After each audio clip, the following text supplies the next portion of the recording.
जय हिंद फ्रेंड्स। भारतीय राज्य व्यवस्था में हम लोग संसद का टॉपिक कर रहे थे और लास्ट लेक्चर में हमने देखा था लोकसभा के अध्यक्ष, उपाध्यक्ष, सभापति और उपसभापति के बारे में। आज का जो हमारा टॉपिक है वो है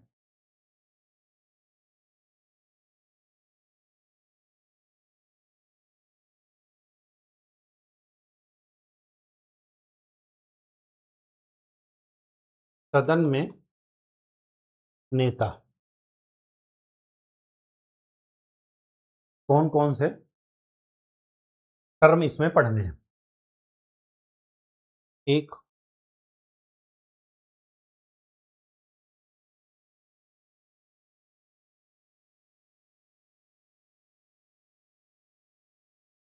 सदन नहीं, इसको संसद में नेता लिखिए। तीन टाइप के होंगे। एक सदन का नेता, दूसरा विपक्ष का नेता।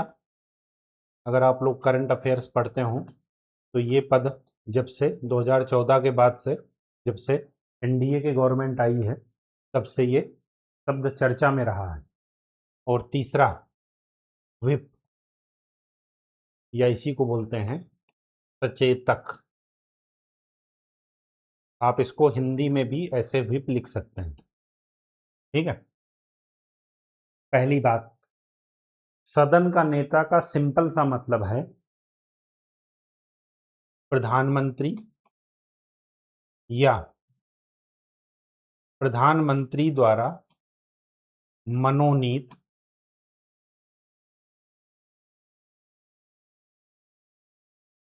कोई मंत्री जो लोकसभा का सदस्य हो। इंपॉर्टेंट बात यह है कि सदन का नेता की बात जब भी की जाएगी हमेशा लोकसभा में बात की जाएगी। ठीक है। तो या तो प्रधानमंत्री, सदन का नेता क्या होता है, सिंपल सी बात है प्रधानमंत्री, या प्रधानमंत्री ना भी बनना चाहे तो प्रधानमंत्री द्वारा मनोनीत कोई मंत्री जो कि लोकसभा का सदस्य है। तीसरी बात, ये तो अच्छा, ये पहली बात थी। दूसरी बात क्या है इसमें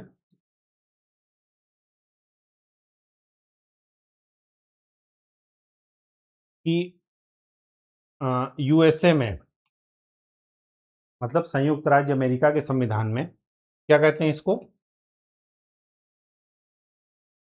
बहुमत का नेता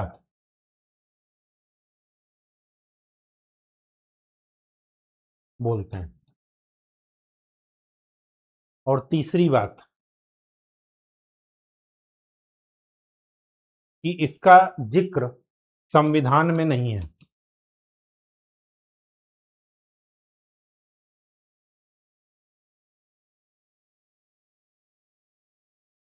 तो कहां से ये पद आया, ये आया लोकसभा के नियम से।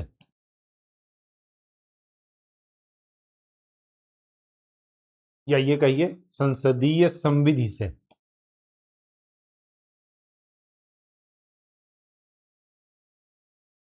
ये पद आया, संविधान में जिक्र नहीं।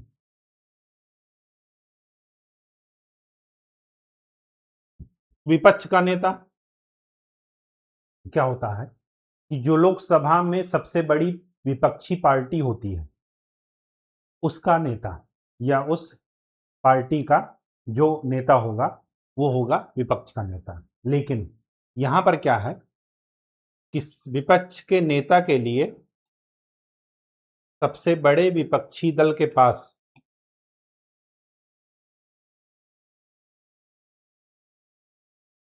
संसद की 1/10 सीटें होनी चाहिए, तभी वो विपक्ष का नेता कहलाएगा। जब एनडीए की गवर्नमेंट आई थी तो कांग्रेस के पास 1/10 सीटें नहीं थी, जब विपक्ष का कोई नेता ही नहीं था, क्योंकि विपक्ष के नेता के लिए सबसे बड़ी विपक्षी पार्टी के पास इतनी सीटें होनी चाहिए, उनके पास थी नहीं। ठीक है।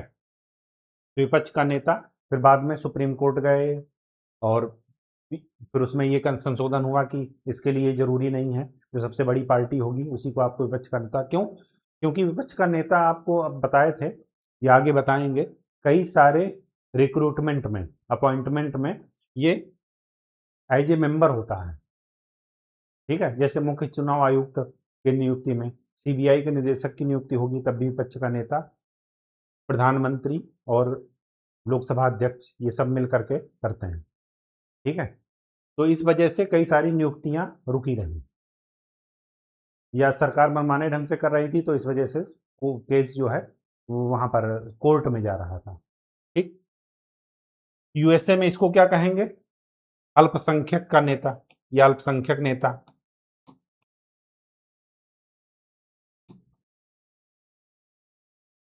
जब तक स्वतंत्रता के बाद से केंद्र और राज्य में, मतलब लोकसभा और राज्यसभा में एक ही पार्टी का बहुमत था, कांग्रेस का, नेहरू जी का, तब तक कोई दिक्कत नहीं आई।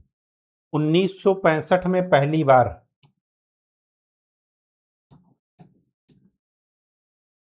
विपक्ष का नेता का पद अस्तित्व में आया, और आपातकाल के बाद 1977 में, आपातकाल के समय ये क्या हुआ? आपातकाल के बाद 1977 में इसको पहली बार महत्व मिला। इन दोनों का जिक्र लोकसभा के नियम में है, संविधान में नहीं है। एक तीसरा पद हुआ, अच्छा एक चीज और, यूएसए की बात तो हमने कर लिया, जो ग्रेट ब्रिटेन है, ग्रेट ब्रिटेन और यूके में डिफरेंस है, लेकिन पॉलिटी के लिए रेफरेंस में हम यूके लिखते हैं, आप ग्रेट ब्रिटेन ही लिखिएगा। ग्रेट ब्रिटेन में क्या कर रहे हैं, इसको शैडो कैबिनेट बोलते हैं।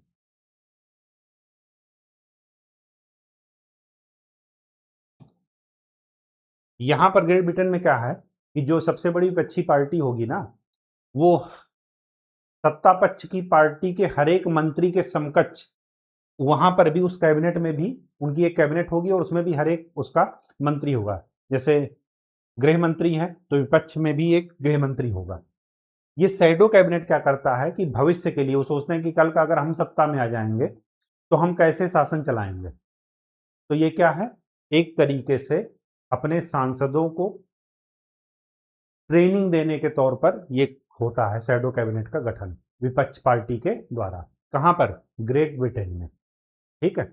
और इक्विवेलेंट बिल्कुल होता है, मतलब सत्ता पक्ष का एक मंत्री, वहां का एक मंत्री के इक्विवेलेंट, ठीक है। यहां पर जितने कैबिनेट के मंत्री होंगे उतने ही वहां पर, लेकिन ये शैडो कैबिनेट होता है, इसको शैडो कैबिनेट भी बोलते हैं विपक्ष के नेता को। अब देखिए सचेतक या व्हिप क्या होता है, इसका जिक्र ना तो संविधान में है,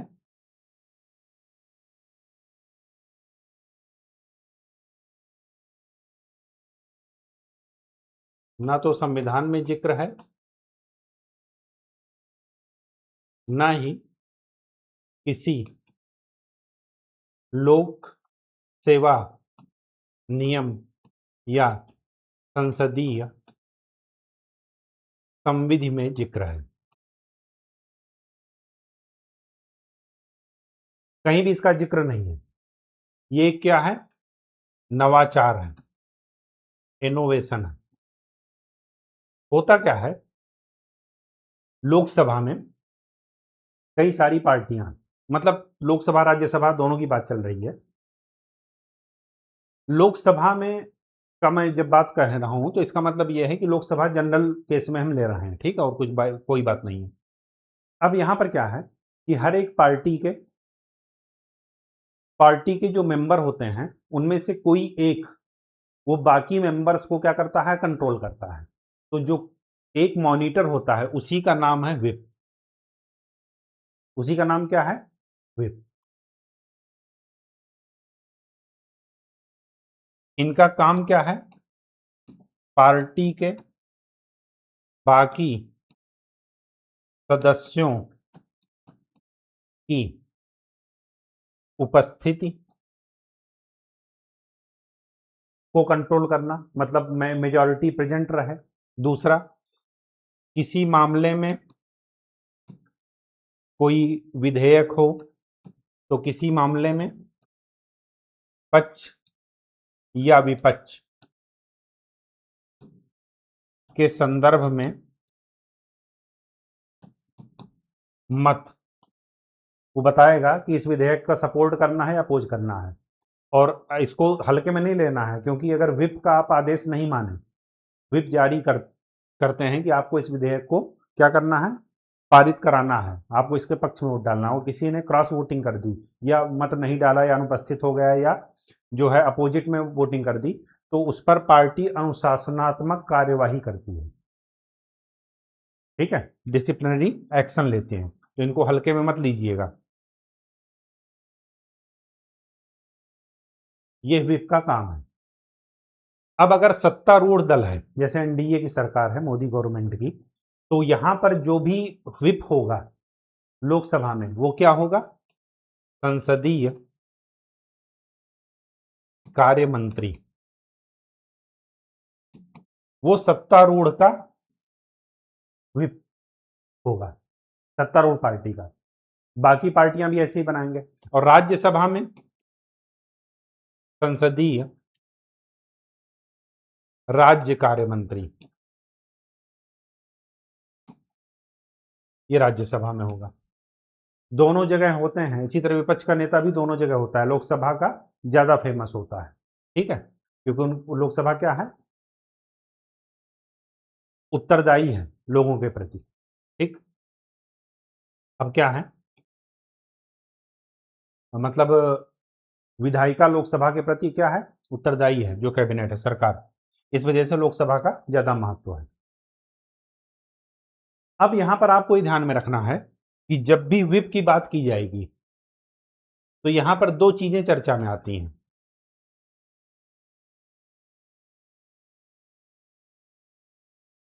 एक आती है पार्टी और एक आती है पार्टी समूह।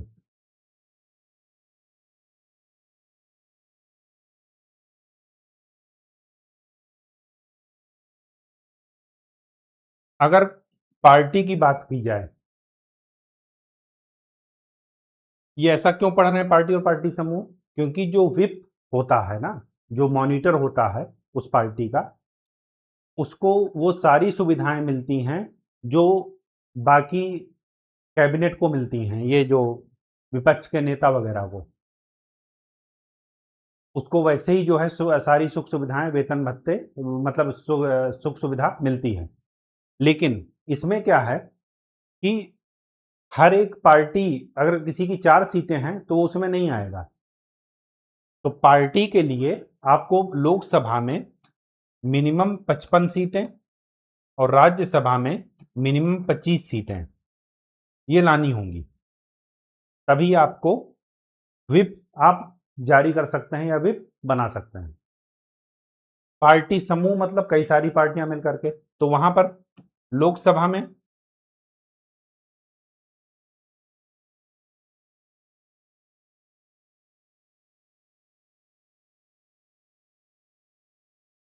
राज्यसभा में तो है 30, लोकसभा का एक बार जरा मैं श्योर हो लूं।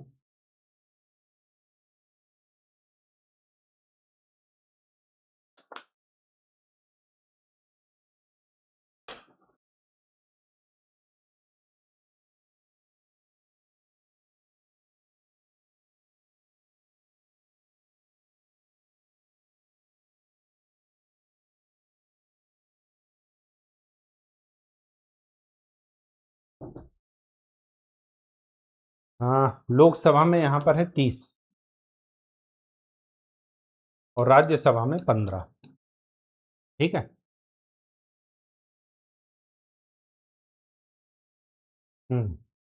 इतने मेंबर होने चाहिए।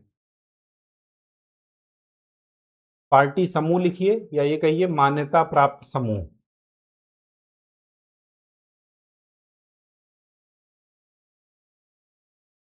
ये मान्यता कौन देता है, लोकसभा का अध्यक्ष या राज्यसभा का सभापति। ठीक है। तो इतने मेंबर होने चाहिए तभी आप व्हिप बना सकते हैं। तो जो व्हिप रहेगा उसको सारी सुविधाएं मिलेंगी।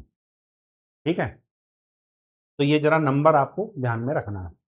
ये तो हुई सदन में नेताओं की बात। 3 है बहुमत का नेता, वो सदन में नेता मतलब लोकसभा का या पीएम, दूसरा विपक्ष का नेता, और तीसरा व्हिप। व्हिप का जिक्र ना तो संविधान में है ना लोकसभा के नियम या संसदीय विधि संविधि का मतलब ना तो लोकसभा ना राज्यसभा के नियम में है। ठीक है, अब बात करते हैं संसद के सत्र। पहली बात तो संसद के सत्र 3 होते हैं: बजट, मानसून और शीतकालीन। बजट फरवरी टू मई, जुलाई टू सितंबर, जुलाई टू अगस्त,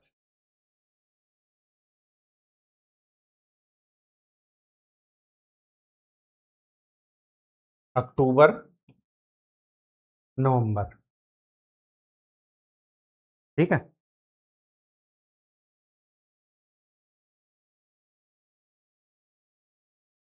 बजट, सॉरी,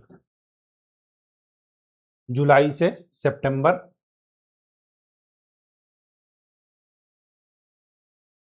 और अक्टूबर से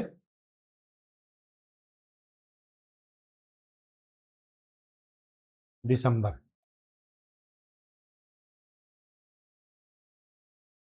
नवंबर दिसंबर, नवंबर दिसंबर। ठीक है, तो 3 सत्र हुए: बजट, मानसून और शीतकालीन।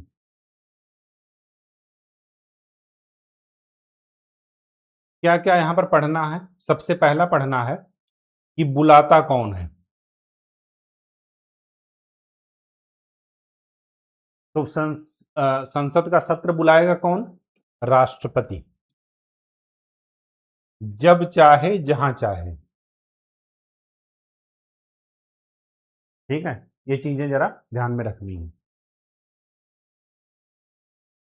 राष्ट्रपति का अभिभाषण होता है जब सत्र शुरू होता है। ठीक है, दूसरा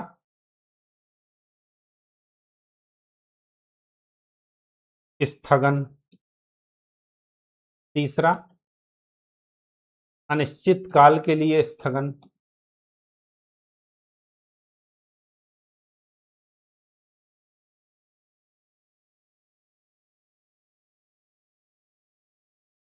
चौथा सत्रावसान,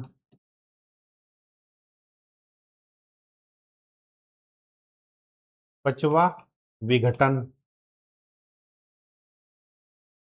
स्थगन, स्थगन का क्या मतलब है? सपोज अभी आप डेली सुनते होंगे ये सत्र चल रहे हैं, सपोज बजट सत्र चल रहा है।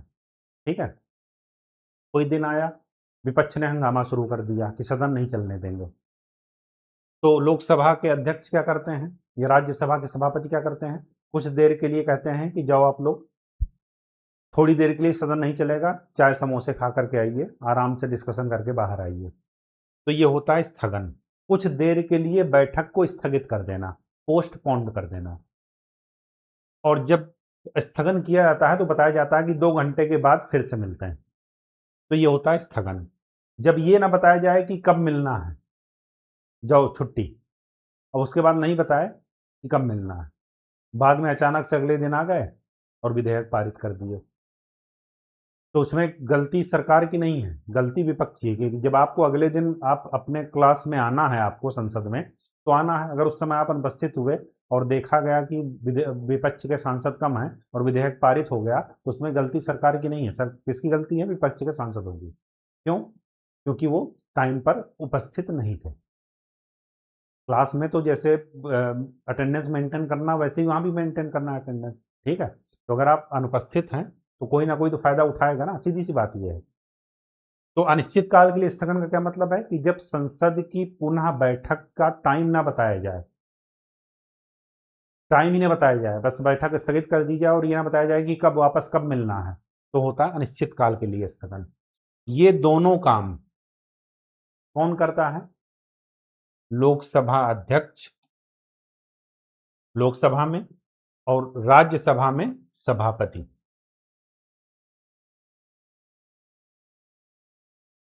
सत्रावसान का क्या मतलब है? सत्र ही समाप्त। ये कौन करेगा? राष्ट्रपति। कौन करेगा? राष्ट्रपति। इन दोनों में अंतर है, स्थगन और सत्रावसान में। स्थगन का मतलब टेम्परेरी, पोस्टपोन कर रहे हैं।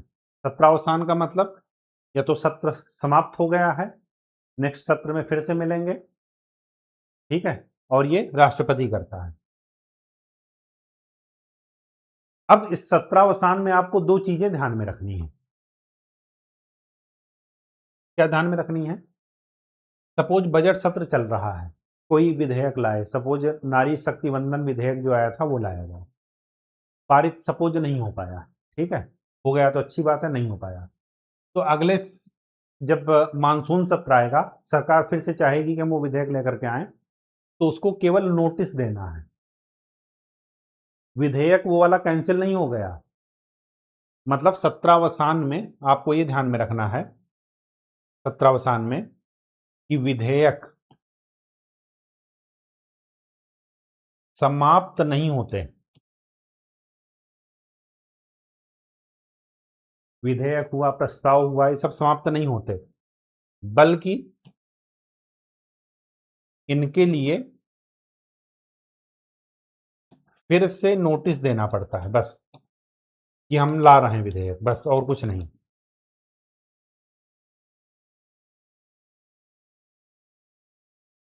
या सपोज एक जगह से पारित हो गया लोकसभा में, राज्यसभा तक पहुंचते पहुंचते सत्रावसान हो गया और उसके बाद फिर से लोकसभा में नहीं रहना, राज्यसभा में सीधे नोटिस देंगे कि पिछली बार का ये काम अधूरा रह गया था, इसको पूरा करना है, बस।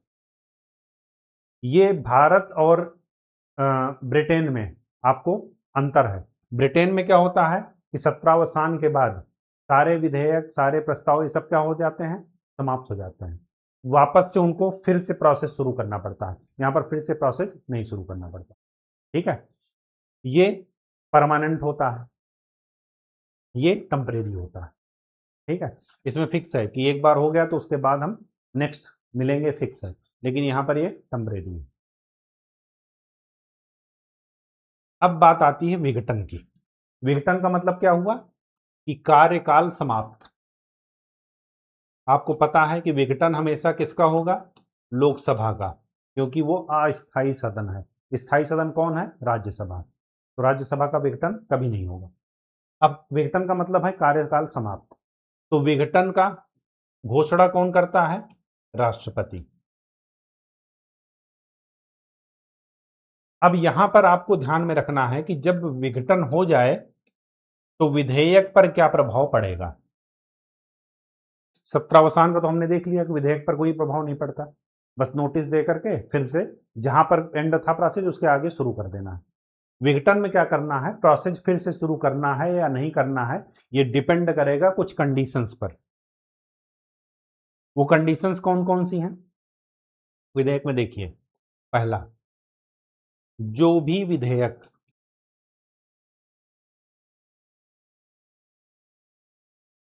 लोकसभा से होकर गुजरेगा,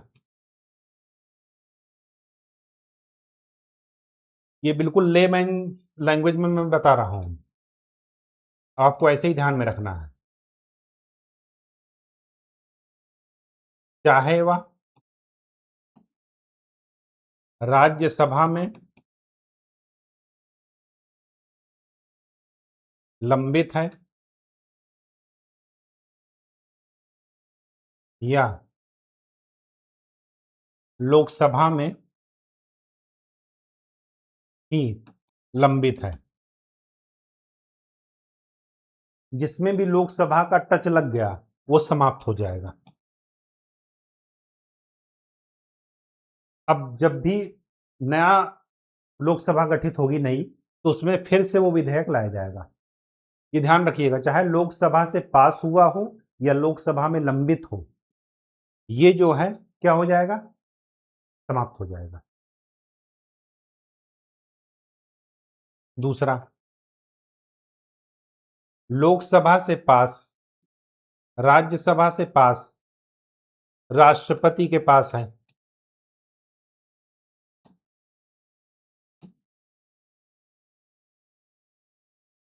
समाप्त नहीं होगा। मतलब अगली बार फिर से प्रोसेस नहीं शुरू करना पड़ेगा। तीसरा, राज्यसभा में है, लोकसभा ने टच नहीं किया है। टच नहीं किया है मतलब ना तो लोकसभा में गया है और ना ही लंबित है, ना तो चुनाव के लिए गया है और ना ही लंबित है, समाप्त नहीं होगा। चौथा, लोकसभा से भी पास हो गया, राज्यसभा से भी पास हो गया, सॉरी, लोकसभा से पास हो गया, राज्यसभा में है, लंबित है, लेकिन साथ में साथ राष्ट्रपति ने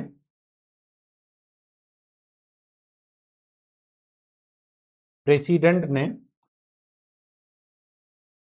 संयुक्त बैठक बुलाया है,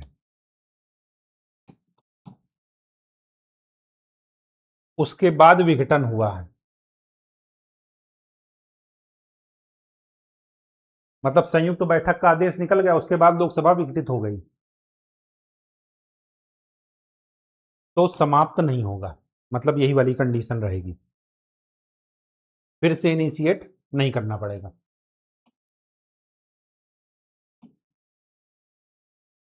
समाप्त नहीं, ठीक है। पांचवा, लोकसभा में पास, राज्यसभा में पास, राष्ट्रपति के पास गया और राष्ट्रपति ने पुनर्विचार के लिए लौटा दिया।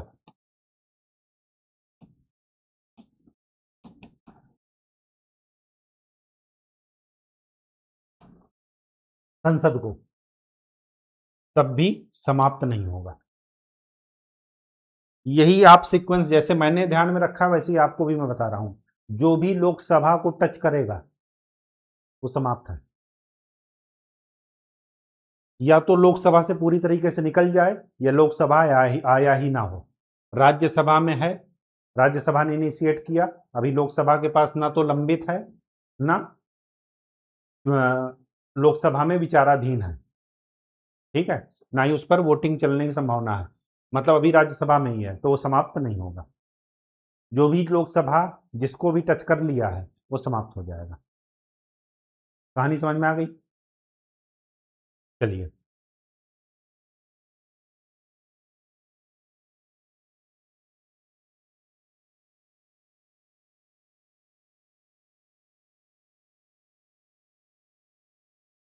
अब तीन चीजें हमें पढ़ना है। एक तो है गण पूर्ति या कोरम,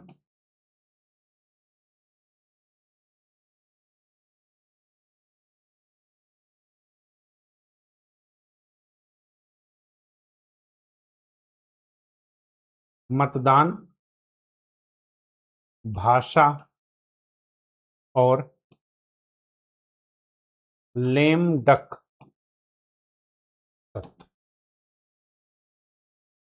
गण पूर्ति या कोरम का क्या होता है? वो मिनिमम संख्या, वो मिनिमम अटेंडेंस सांसदों की जिस पर कि संसद जो जो कि होना कंपलसरी है, उसके बिना संसद नहीं चलेगी।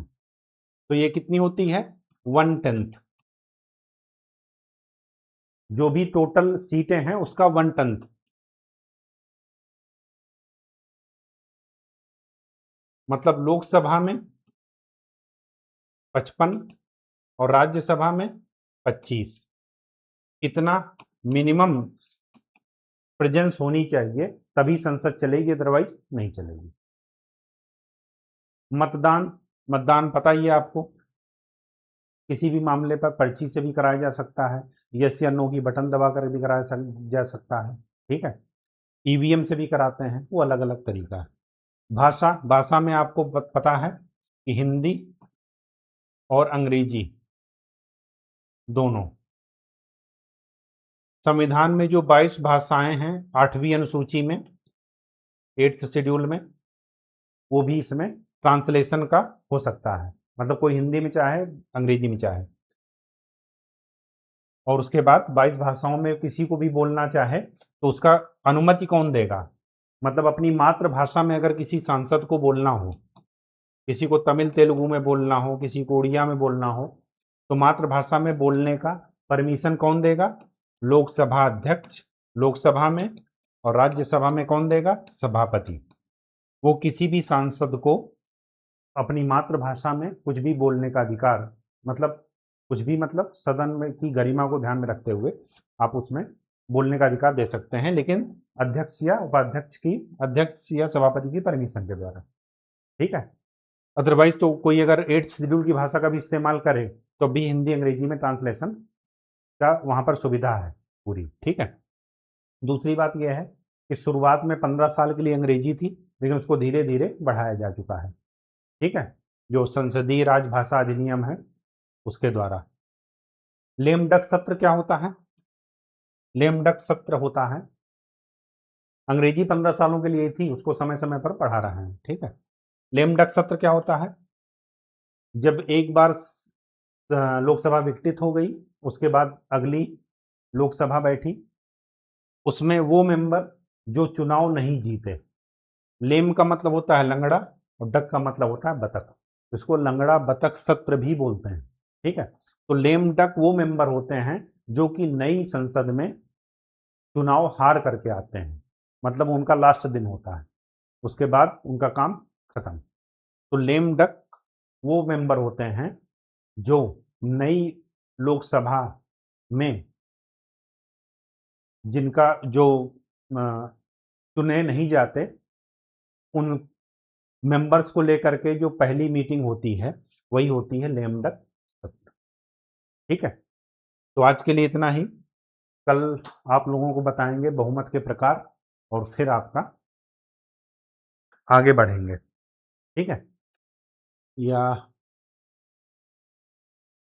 कल करते हैं बहुमत के प्रकार, ठीक है।